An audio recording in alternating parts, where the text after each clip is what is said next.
years, I've seen a lot of positive changes in our industry, changes that help us do things more efficiently and more effectively. Sometimes change can be a little hard to get used to, but when the changes are good ones, it's well worth the effort. Recently, OSHA revised its hazard communication standard. The agency decided to make the standard work as part of a globally harmonized system for communicating chemical hazards. For mechanical construction and service workers, this means that every chemical label and every safety data sheet will be identical in its format. We work every day with chemicals that can burn, emit toxic fumes, react violently with other chemicals, and create many other types of hazards. Chemicals can get into your body in several ways, such as through inhalation, absorption through the skin, and ingestion or swallowing. Sometimes chemicals can even be injected into your body. Fortunately, we have some rights that help us protect ourselves from chemical hazards. OSHA's Hazard Communication Standard gives us the right to know about the chemical substances we could be exposed to in the workplace and how to protect ourselves from those hazards. The standard requires each company to develop and implement a hazard communication program. If you know how and where to get the necessary information, it's pretty easy to protect yourself and everyone around you from chemical hazards. So, where do you find this information?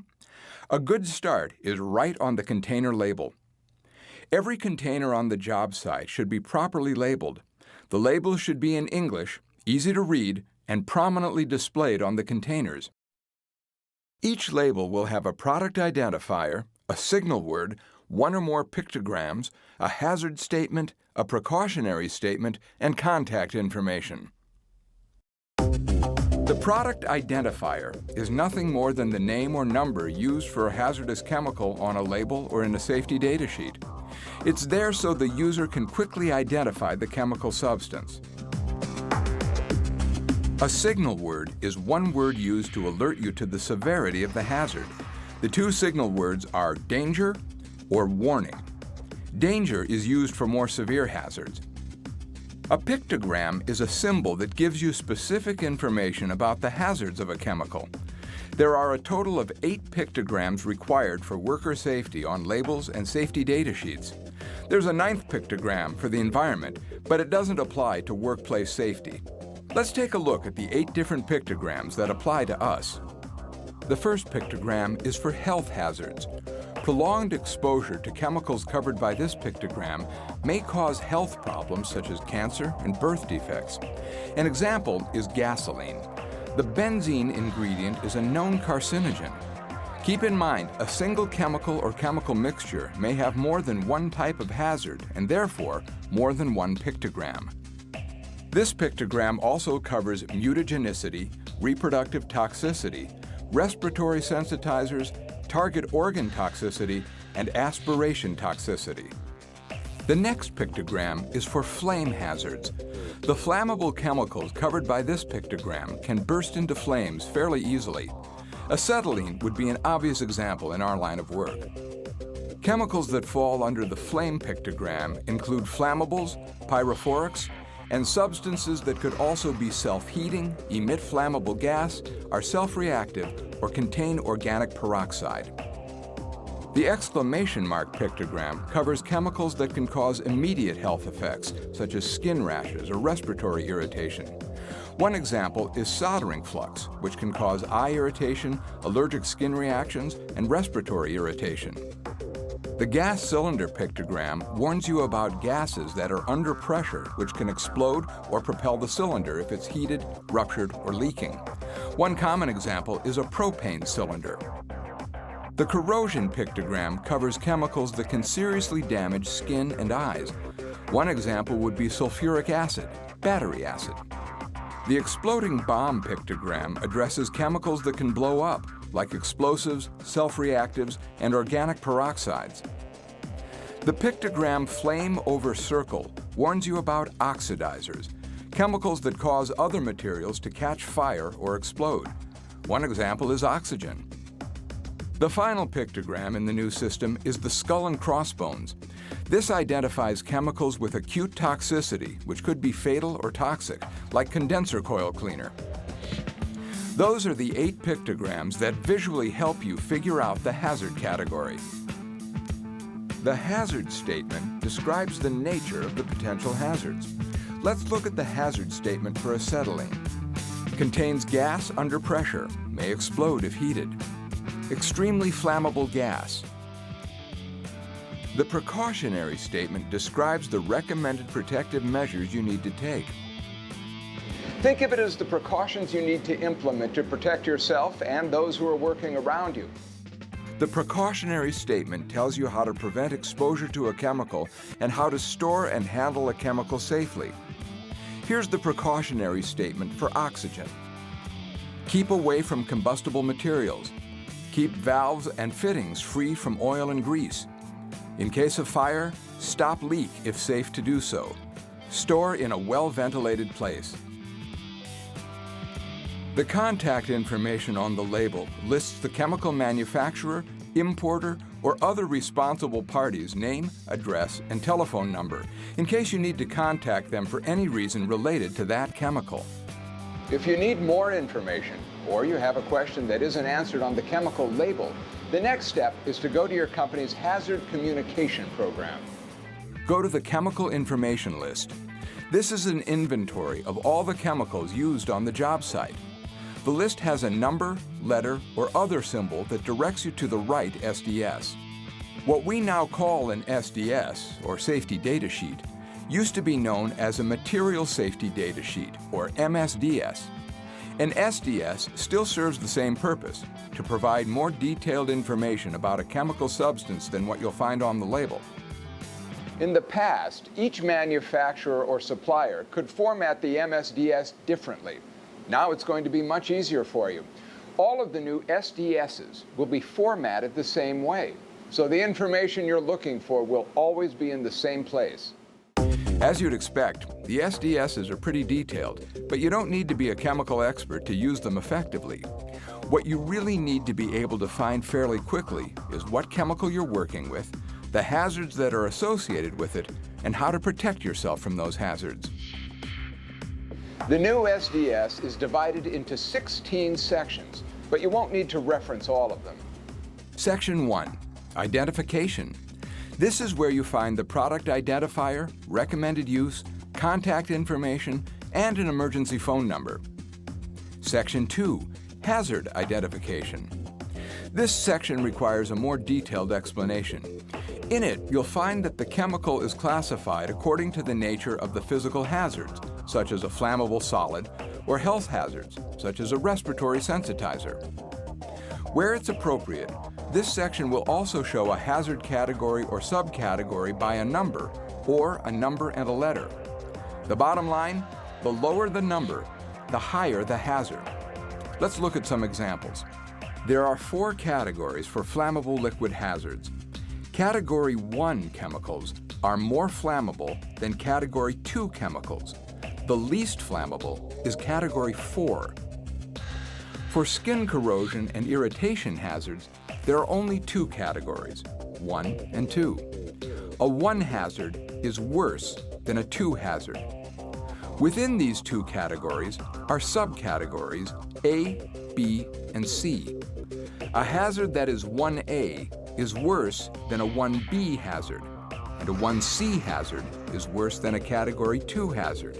You get the idea. This is different than what you might remember from the NFPA 704 diamond, which is still being used to communicate chemical hazards. In the 704 diamond, the higher the number, the more severe the hazard. Be aware that you might find both systems of communication on an SDS. All of this may be a little confusing at first, but if you focus in on the hazard statements and pictograms, you'll be able to effectively identify the hazard. If you have any questions about hazard identification, talk to your supervisor. Next is Section 3, Composition and Information on Ingredients. This is where you can learn the chemical composition. The only exception is if the composition is a trade secret, then it won't be listed in detail. Section 4, First Aid Measures. Here's where you find out what to do if anyone has an injury or illness due to a chemical. Section 5, Firefighting Measures, tells you the proper type of extinguisher and protective equipment to be used in the event of a fire. Section 6, Accidental Release Measures. This section describes the precautions, protective measures, and emergency procedures in case of accidental release. Section 7, Handling and Storage, outlines safe handling techniques and conditions for safe storage, including incompatibilities. Section 8, Exposure Controls, Personal Protection. This is where you can learn about exposure limits, engineering controls, and protective measures, including what personal protective equipment you'll need. Section 9, Physical and Chemical Properties, is a list of all the many different characteristics that can impact safety. Section 10, Stability and Reactivity, show you possible hazardous reactions. Section 11, Toxicological Information, describes various health effects and possible acute, short-term, and chronic, long-term effects of exposure. Sections 12 through 15 do not apply to workplace safety. Finally, Section 16, Other Information, shows you how current the SDS is and when it was last updated. Remember, every SDS will follow this format. No more shuffling around to find information about personal protective equipment. Now you know to go right to Section 8 to find out what you need. We've talked about all the parts of the system designed to keep you informed about potential hazards. Now let's walk through a couple of examples to see the globally harmonized system in action. Let's say you have to use some PVC primer and want to know more about the hazards. Start by looking at the label. The signal word is danger. You'll see two pictograms that indicate there are flame and exclamation mark type hazards. The hazard statement tells you that it's a highly flammable liquid and vapor. It can cause eye irritation, be harmful if inhaled, cause respiratory irritation, and result in drowsiness or dizziness. The precautionary statement tells you how to protect yourself, such as keep the primer away from ignition sources and avoid breathing dust, fumes, gas, mist, vapor, and spray. But what if you're someone who suffers from asthma? You might be concerned about the respiratory irritation that was mentioned in the hazard statement. You need more information before you start using the primer. For this, you need to know where to access the Hazard Communication Program. Go there and find the Chemical Information List. The Chemical Information List will show you where to find the appropriate SDS in the file. Go to that SDS and skim through the sections. Section 8 in the globally harmonized system always covers exposure control and personal protection. You'll see it states that you should use local exhaust as needed and always use the PVC primer in a well-ventilated room. So now you know what type of ventilation is needed in the area where you're working.